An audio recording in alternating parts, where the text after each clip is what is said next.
I am super excited to be here today. Thank you so much, Natalia, for the amazing introduction. My name is Amy. I'm a product manager here at MongoDB. I've been working on the Atlas Search product for almost 2 years now, and super excited for the talk that I have prepared for you all today. And I'm going to be talking about how Atlas Search delivers end-to-end experiences. And buckle up for the ride because we are going beyond the search bar today. So, just a quick overview of the agenda. I want to make sure that we're all on the same page on what a rich search experience looks like. So we'll do a little bit of a high-level case study on one of my favorite products and websites before diving into each of these elements of a search experience, some of which you are probably familiar with already, and we're just going to go deep into how you can implement all of these things within just a single query using Atlas Search. So, what's in a rich search experience? In the beginning, there was the search bar. Maybe you all used Bing or Yahoo. I was a Google girl, so Google was the one that I started with. And now, search is ubiquitous. Not only do we have search on google.com or .ca or some other URL, depending on what geography you're in, but search is also in Gmail. Search is in MongoDB Docs. Search is in basically every single application that you use, whether it's for business or for your personal life. I use it almost every day to look up one of the many dashboards and charts that we use at MongoDB to track the success of our product.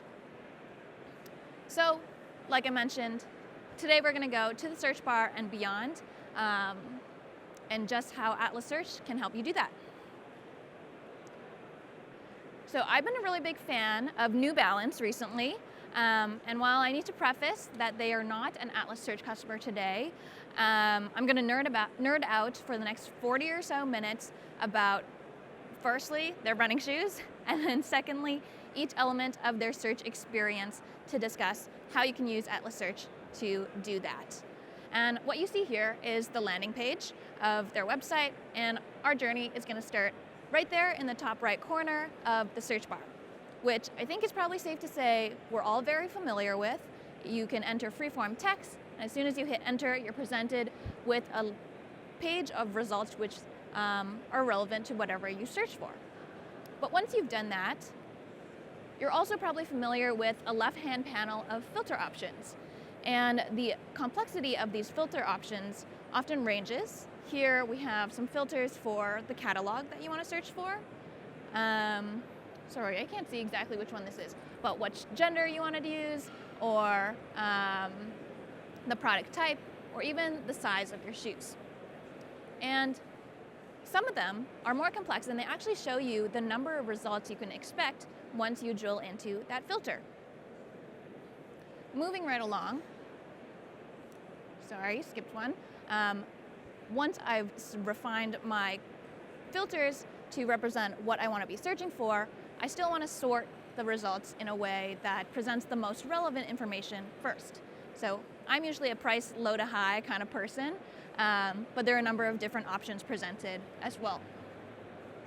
And then once I've traversed, the initial batch of results, I can load more, maybe like infinitely scroll through the results that New Balance has for the specific query criteria that I've laid out. And that kind of packages the navigation of a search experience, but really quickly, if we have time today, I also want to talk about what an autocomplete experience looks like. In the search world, autocomplete is honestly a really, really loaded word. Like, what does autocomplete even mean? It might mean like IntelliSense type ahead in your code editor that you all as developers are probably familiar with. Or as an end user, does it mean a type ahead experience for query suggestions, or is it this entire drop-down experience itself that sometimes shows product suggestions or sometimes shows query suggestions? These are all things that hopefully we're going to have time for today. And without further ado, let's start with the basics. The search bar. Like I mentioned before, the search bar is everywhere. Google, Gmail, etc. As developers, we know that the way to retrieve documents from a database is through querying, and the way to make sure that it's performant is with an index. Let's consider two options that we have in MongoDB for querying with indexes. You have a regular MongoDB index, which is a B-tree index, and an Atlas Search index, powered by Lucene, which is a search engine that all of the front-running search engines are built upon today.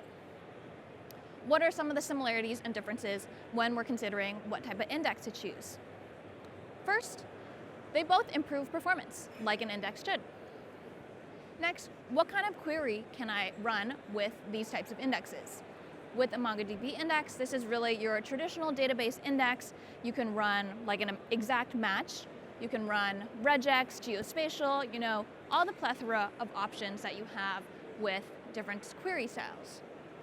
With an Atlas Search index, not only can you do all that, but you can also implement certain semantic capabilities like typo tolerance and synonyms, which are not really concepts that are well understood by database indexes, but as a search engine, Lucene, these are built-in human concepts that you get out of the box with Atlas Search indexes. Next, scoring. If I'm querying for something and the results are not exact matches of what I'm looking for example, if I'm not doing an exact match query or filter, what determines the order of the results that are returned? Is there some kind of relevancy score, which I can tune and boost based on my preferences to make sure that the most relevant result returns at the top? This isn't a concept in MongoDB indexes, but it is with search indexes. And how do I access it in MongoDB? These are both accessible via the MongoDB Query API that some of you may be acutely familiar with. You can use find and aggregations with regular MongoDB indexes.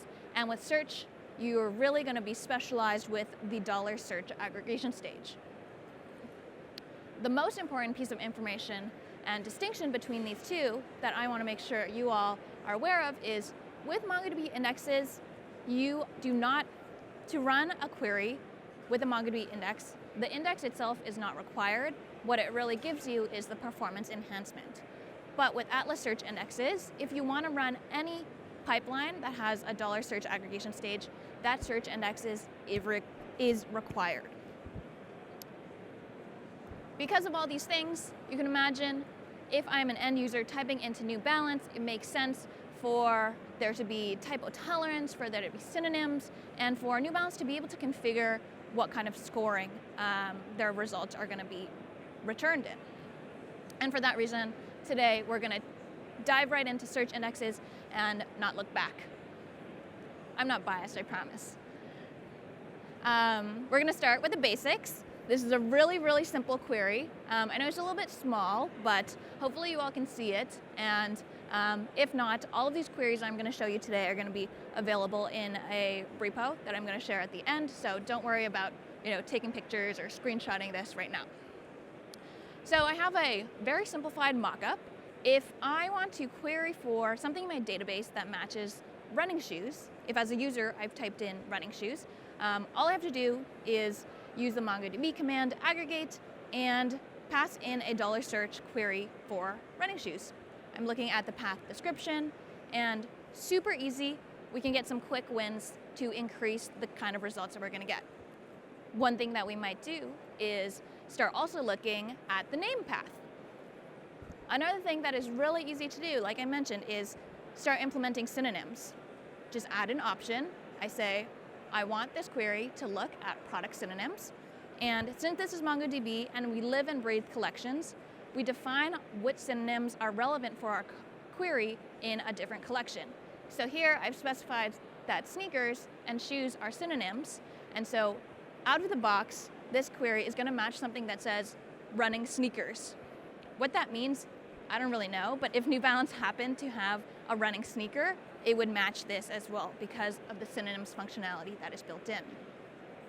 And one thing to remember is that indexes are required for search to run $search stages, and that is relevant for each additional capability that you are adding to your query as well. So there's additional configurations that you need to add to support synonyms, and we're going to keep it simple today and just talk about the query, and I'm going to provide the index definitions that you're going to need to run any of these things in that repo that I mentioned as well. We also talked about how scoring is beneficial, is a feature of search indexes. And so if you're an e-commerce website and you have products that are marked as on sale or promotional, you have some kind of campaign associated with them, what you could do here is add some complexity to your query and say, return results which match this query. That's the part at the top that we already had. But if by chance there is a campaign that mentions that this product's on sale, I want to boost its score by 2 so that it returns higher up in my list of results. So that's the kind of semantic information that can be captured in a search index and query that makes it so powerful. So that was the search bar. We have a few other elements to get to, so I'm going to dive right into facets and filtering. So we have a few different kinds of facets that we saw earlier, the size ones. Sorry, I'll go back here. And there are a few pieces to filtering that are really important to understand how we can generate this UI. The first question is, how do we generate the unique elements that I want to present as filter options? By comparison to the product results that I'm showing on the page, I only want to show one size per option. So I might have like 10 different shoes that are available in size 8, but I don't want to show 8 10 times. So how do I get these distinct bucket values? And then the second question is, how do I modify once a user has selected a query, how do I modify my query? Once a user has selected a filter, how do I modify my query so that it represents the user's choice? So first thing is, this is the query that we left off with. It's going to get a little bit more complex, so I'm just going to condense it into shorthand here. But what I want to introduce you all to is the facet operator. Facets and filters are kind of synonymous in the search world, and it's how we talk about the different ways that you want to slice and dice your data. So within the facet operator, there's 2 high-level kind of options, the first being operator, and that's where we've kind of just shoved that query that we had before, and it defines the result set that we want to be faceting over. And the second option is facets, and this is where we define all the facets that we want to be slicing our data on. Here, I've given my size facet a name, size facet, specified the type of facet and data that it is. In this particular data set, it's a string, and what path it's at size. And there's a few other subsequent stages that you'll need to materialize the data in the format that you want, using all the other stages that you cut out of the box by using the MongoDB aggregation pipeline, $facet, $project, $set being some of those. I won't get into the specific details of what's happening at each one of these stages, but the important thing to know here is when you're creating this kind of UI, there's really 2 pieces of data that you want. You want your search results so that you have something to present to your users, but you also want metadata. And that metadata is those distinct buckets that you can use to present your facets on the left-hand side panel. So I know that's a little bit hard to conceptualize, so I'm just going to talk you through what this looks like when you actually run the query and what the data looks like when you get it back. So at the high level, we have, I know it's a little bit small, so I'm going to talk through it. You have an array, array called results, which if you open up contains all of the matching documents for your query that we specified in the operator part of the query. And then we have facets, which we can open up and look at, hey, there's a size facet, which I specified in my query, and specific information around the distinct buckets, the distinct values that exist at that path. So here, I have a really limited sample collection, so there are only sizes 8, 8.5, and 9 available. But now that I have this, I have the metadata that I need to generate this UI and provide options for users to be filtering over. Again, coming back to this page, every additional feature and capability that you want to build and use within Atlas Search has a subsequent index requirement. And you might be asking the question, why don't we just build the index so that it supports every single capability? And the reason for that is it comes at a storage cost. You know, we all know that indexes can get very big, and we want developers to have the option to opt into the different features that they need and configure the size of their index, because these are resources that are costly and that you're paying for. And so that is why to enable features, you need to make index changes. Cool. Going back here, we saw in the New Balance example that some of the facets have some more complexity where they show you the number of results that exist for each of these filter buckets. Some of you may have noticed that in the result set and in the metadata, you automatically get the count of results that exist for each of the unique sizes. So it's a little bit small, so I can't see it for size, but I'll show you what it looks like if we wanted to add an additional facet.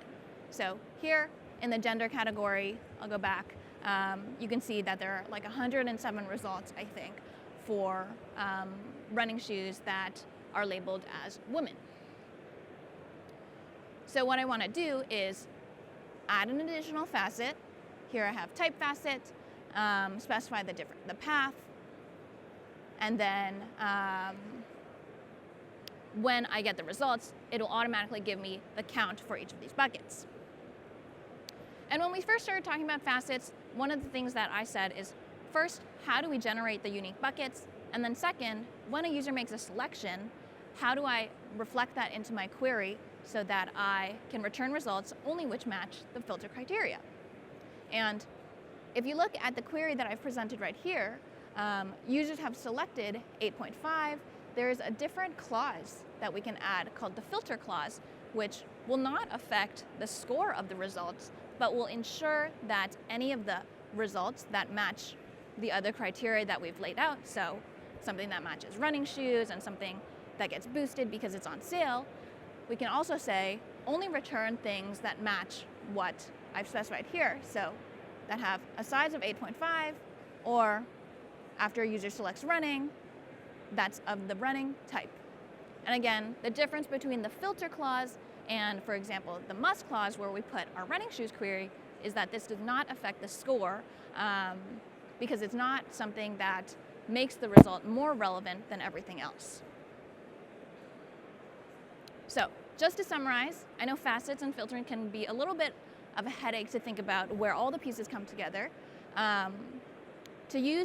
To generate facets for your search experience, you want to be using the facet operators to first generate unique values and bucket counts, and then second, use the compound filter clause to filter your results to reflect your user selection. Moving right along into sorting, once I've refined my results, I still want to present them. You saw that there are still 107 running shoes within the women's category that I, as a user, would need to scroll through to find what's relevant. And the longer that users scroll and look at products, it might mean that they're not getting the results that are most relevant for them first. And that's a business cost and trade-off that, those are direct dollars that your business might be losing. And so it's important for your users to be able to specify what order they want the documents to be returned in. And that's where sorting comes in. Like I mentioned, I am very much a price low to high kind of person. Maybe if we come back to NewYorkCity.local in 10 years, my goal, I'm going to say it right now, my goal is going to be sorting high to low at that point. But for now, I'm going to be sorting low to high. And thankfully, this one is a lot easier to conceptualize than facets, because all you have to do to specify a sort is add the sort option right within the $search stage. Here I'm specifying price ascending, and that's it. I think that was pretty easy, right? The next thing that is important about search, and this is where we said we're going beyond the search bar. This is where I want you all to really buckle in. Pagination is something that, as end users, we kind of take for granted. Like, I get shown a list of results in a very performant manner. Like, when I hit running shoes, results come in less than a second. But when the result set could be in the thousands, it takes a long time for that query to execute, and pagination is how we make sure that we're delivering results to users as they ask for them. So if I find something in the first 100 results, we didn't have to do additional work to fetch like the 900 plus results that actually remain. And so pagination is how we deliver results when users ask for them while optimizing for performance. So in the New Balance website, this materializes as like a load more function, whereas if we look at another website, Adidas, that might look like a next button. And presumably, since I'm on page 1, after I hit next, I'll be on page 2. There'll be a back button for me to go back to page 1. And the first thing that we want to do is generate the number of results that you want to show on page 1. And the way that you do that in MongoDB is use a subsequent stage called $limit. So when I say, this is the query that I had before, then I can just add $limit and say, I only want the first 100 results. And since I've already sorted based on price, it's going to just return the top 100 results sorted from price low to high. And as a user, you are used to seeing kind of what we have in the bottom of our very mock UI, like results 1 to 100, but I also want to know how many results there are in total. And that's where I can use the count operator, the count option within $search. Say, I want to see the total number of results that this query returns. And so that again, might be familiar and sounds like metadata.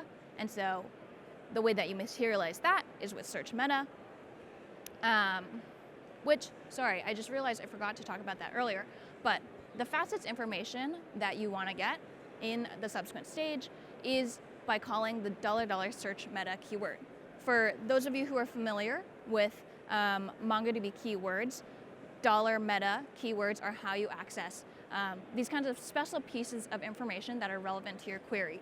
And so when it comes to search, that includes both information about facets and the counts and the buckets, and also the total information, the total number of documents which match your results. And so since we've already been retrieving that information for our facets, it's just going to, when you want to add the count into that, it's already going to be there for you, which will again allow you to build the user experience and provide the information for your users that they're looking for. Let's see. Okay, so say I want to then create a next button which will allow users to get from page 1, which shows results 1 to 100, to the next page, which would be 101 to 200. How do I do that? So intuitively, you might think, since in the first query, I was limiting to the first 100 results, what I can do is now just run the same query, but get 200 results, and then present the second set of 100 results for my second page. But that's not really taking advantage of the work that you did in the first query. You're kind of just like redoing the work to get the first 100 documents. And the way that you can optimize your queries to leverage the work that you've already done is by generating something called the search sequence token. The search sequence token is a base64 encoded token that you can generate for every single document in your results, which is a way to specify where in your result set you want the next query to start from. Again, this is a little bit confusing, so I'm going to talk through what it looks like in a second. But one thing to note when you're using search sequence token is that you want to use a deterministic sort order. So what I mean by deterministic is that some things might be the same price, and every time you run the same query, it's the results will be returned in a non-deterministic way because of the tie-breaking mechanisms. But when you're doing pagination, you don't want the last result on page 1, which might be like 99.99, and the first result on page 2, which might also cost 99.99. You don't want there to be inconsistency between when you're paging between the two pages. And so that's why it's really important to have a deterministic sort order when you're implementing pagination experiences. So going back to our view of what the data set looks like when I retrieve it, when I look at the results array, in addition to the information that I have already retrieved for, I now have a search sequence token, which is just this unique encoded token that is different for each of the documents that I can then use to reference in subsequent queries using the search after option. So what's happening here is that I have added the search after option. I've plugged in the search sequence token for result 100, which, if you recall, was the last result that we had on page 1. And so what this will do is $search is going to know, okay, I have this query and I want to retrieve the results after result 100. And so it's going to skip all the work to generate and look up the information about results 1 to 100 and go directly to results 101 to 200, which is what you need to generate page 2. Pretty smart, if I do say so myself. And when I want to get to page 3, all I have to do is update that token, because I now have a token for result 200. All I have to do to get the third page is update the token to say, hey, I want page 3, so start searching after the last result that I had before, which was result 200. I still have everyone? Cool. So that's all great when I'm using next buttons and going next page, next page, next page, next page. But what happens when I have an experience which has a lot of pages? This is street easy. All New Yorkers' favorite website. What happens when I want to jump from page 1 to page 3, or I want to get to the last page, and I don't have the specific sequence token to specify where in the result set to search from? The first thing that I want to say is, when you're building a pagination experience, it's really important to encourage your users to take incremental steps when you're paginating. And you might, as you're thinking about how to use search after and how to leverage search sequence tokens, it might dawn upon you that as much as we can chunk up the pieces of work that we're doing to get subsequent queries, the better performance we're going to get. And also, think hard about why your users need to be paging to the last page anyway. I cannot remember the last time that I went beyond, honestly, like page 1 of Google. But when I'm browsing New Balance, I'll go to subsequent pages. But there's rarely ever a time where I'm paginating to the last page. I understand that all search experiences are different and the needs are different. So that's why I'm also going to talk about today how you can still use search sequence token to optimize performance of these kinds of non-sequential jump experiences. So if I wanted to, going back to our mock UI, we now, rather than having next and previous buttons, we have an option to jump from page 1 to 2 to 3, 7, which is kind of like an incremental stage, and then 14, which is the last page. If I wanted to jump from page 1 to 7, I have my results 1 to 100, which means I have a search sequence token for documents 1 to 100. If I want to jump to page 7, I'm going to write out some really, really complex math, which by complex I mean simple addition. If I specify search after, that means the next result is 101, which, as we saw in previous example, would just get me to page 2. But how do I get to page 7? The answer is MQL, as usual, and the $skips gauge, where I can say, okay, skip 600 results, and then I'll get to result 701. to get to page 7. Comparatively, sorry, I messed up my animations. On the right-hand side is where we're looking right now.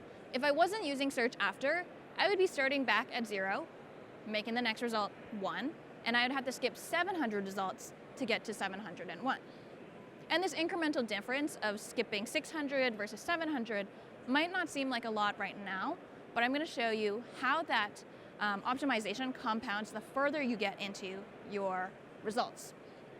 So here I've just updated the query to show you where to put the $skip, and I've updated the token in search after to reflect result 100. Now that I'm on page 7, how do I get to page 8? Simple math again. When I'm on page 7, you see that I have results 701 to 800. That means I have search sequence token for result 800, and I can say, okay, search after result 800. I don't even need to skip at this point. I get to on 801. But if I didn't have search after, I would be starting back at result 0, having to skip 800 results before getting to 801. So you see how we are taking every single piece of the work that we've already done to get to the next step. One more time, I'm on page 8, just to really drill the point home, update my $skip based on what I need to skip, or I've crossed out $skip, sorry, because I'm just going to the next page. I've updated my search after token. What happens now if I want to go from 8 to 14? I can say search after the last result on page 8, which is 900, making the next result 901. All I have to do is skip 500 documents to get to result 1401. And then say it with me. If I started back at result 0, I would have to skip 1,400 documents just to get to page 14. When we're going backwards, really similar, so I'm going to fly through this, you can use the search before option. So if I want to go from page 14 to 13, I can say search before result 1,401, limit to 100, and then I'll get the documents for 1301 to 1400, whereas if I didn't have search before, then I had to start all the way back at 0, skip 1300 results to get to that page. So really you just want to, it's kind of a fun problem in my opinion. It's like, how do we find the shortest distance to the documents that we're looking for? Is it by using search before based on the page that we're on right now, or is it using search after because I want to get to the page after a subsequent page? Most of the time, it's going to be more efficient to take advantage of the search sequence token that you've already generated rather than starting back at page 1 and starting at 0. Cool.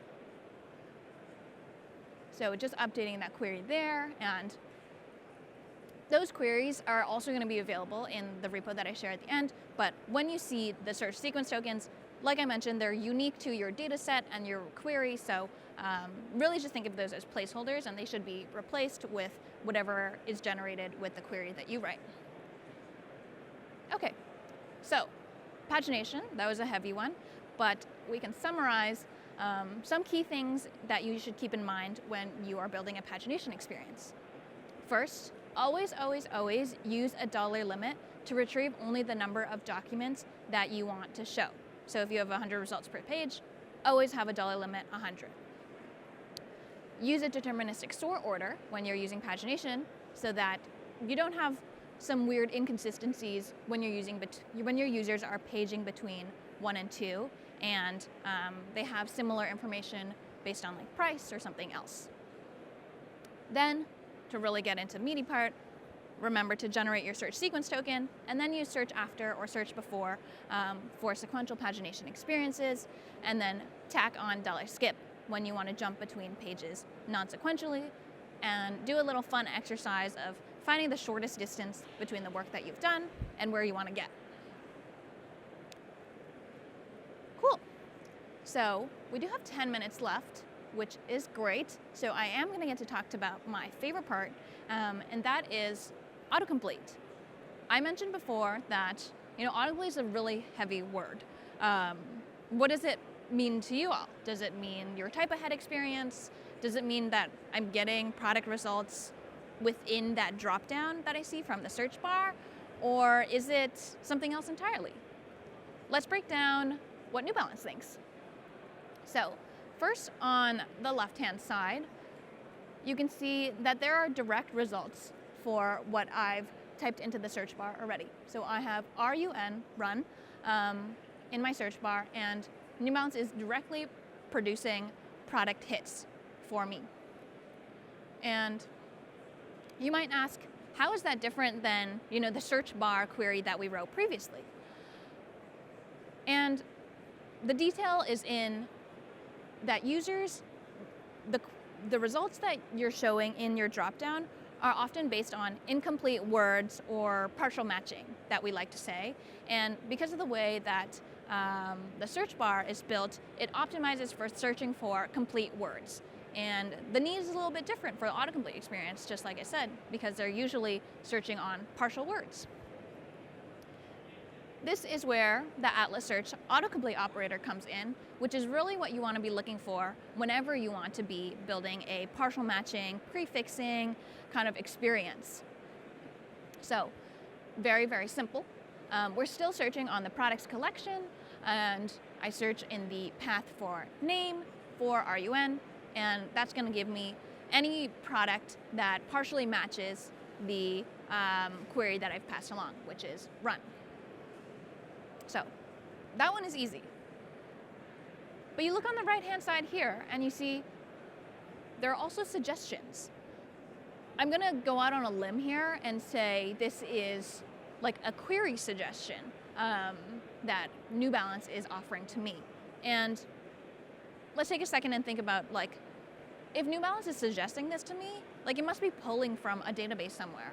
And it probably doesn't make sense for this query suggestion to live in the same database or collection that my products live in. So I think we need to look into it, querying a separate database. In this example, I have a collection called entities where I've populated a few popular queries that we see, users frequently typing, or that we hypothesize based on, historical data that users are frequently searching for.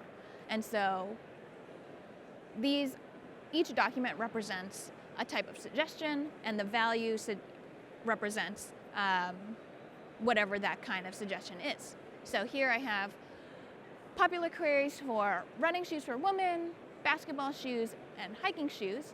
And what I want to do is perform a partial match query on this collection now. And so based on the popular queries that I have stored in this collection, is there any of them that matches the RUN prefix that I've already typed into the search bar? And so out of those results, running shoes for women is the only one which matches, and so the one that I end up showing in the UI.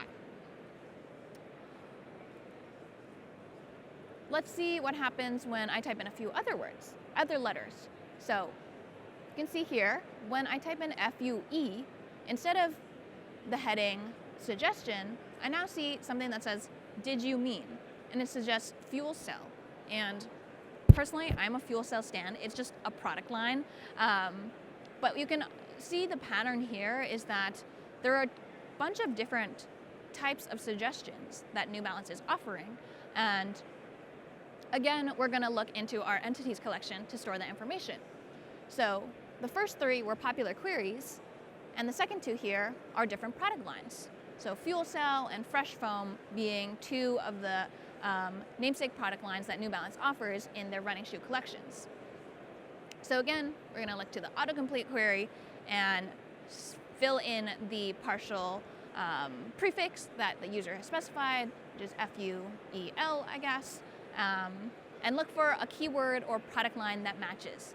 And in a different way, this is really just trying to predict what the user is searching for to optimize the search bar search that we're doing. So by suggesting, running shoes for women or fuel cell, we're minimizing the chances that the user is going to, have a typo in their query or search for something that doesn't make sense. So by providing these options within the dropdown, we are not necessarily showing results right away, but we're maximizing the chance that the user is going to send the most relevant and useful query for what they're looking for. We're kind of predicting the best search for them. And that's stored in the entities collection. Again, one other thing, like New Balance has so many different suggestions, but here it's not suggestions or did you mean, but instead it's actually suggesting filters. So I think I didn't actually click this, but what I might guess would happen if I clicked on one of these options is that it's gonna perform a search for fuel cell within the women's running category. And so this is kind of like pre-selecting or pre-suggesting a filter so that once I get to that page, I don't have to go to the left-hand side and then go and look into the women's collection. So it suggests, again, the pattern here is that we want to maximize the opportunities and chances that we have for the user to get the most relevant results that they're looking for. This is a little bit complex because now we're looking at categories, which in the previous sections we remember is generated by using the facet operator and metadata.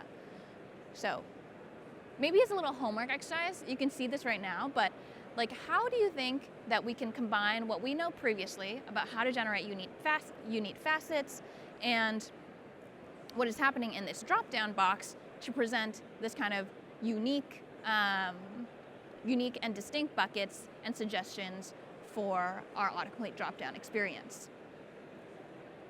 You could either take a photo and memorize this right now, but I really encourage you to think about all the different pieces at play and consider how you might generate those buckets based on all the information that the user has given you, which is the partial word that they've specified in the search box, and also the information that you already have, which is the number of results that match within each specified filter.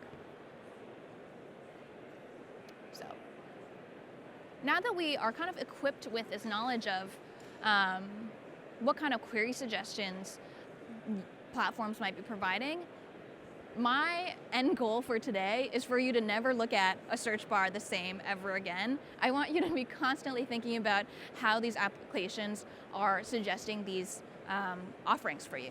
So if we go to Google, we can see that first there is a product result.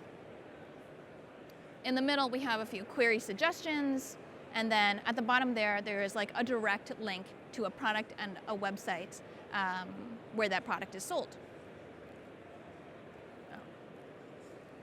If we look at Amazon, they have little icons on the left-hand side that give you a hint on what they're looking for or what kind of suggestions are being provided. I took this screenshot earlier in April when the eclipse was happening.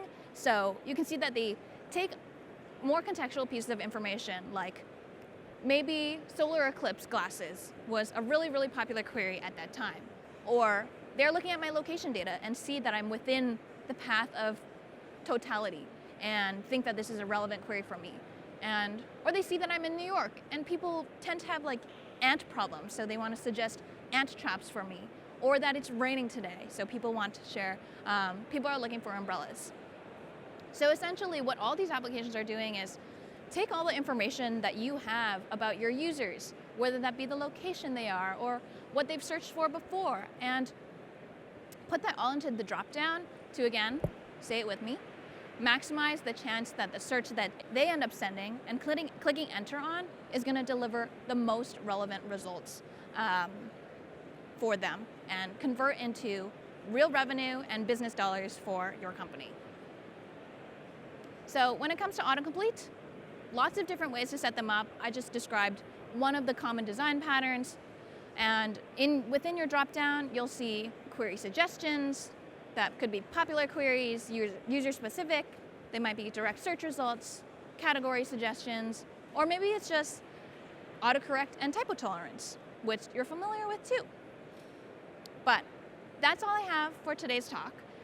Like I promised, you can try all of today's queries in the Search Playground, which is a really, really cool kind of micro IDE that I'm really excited about.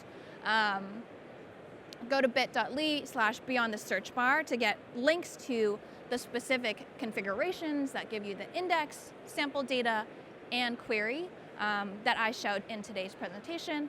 And Unfortunately, we're out of time today, but if you have any questions about anything that I talked about, you'll be able to find me just on the side after this. And thank you so much for your time. Really appreciate it.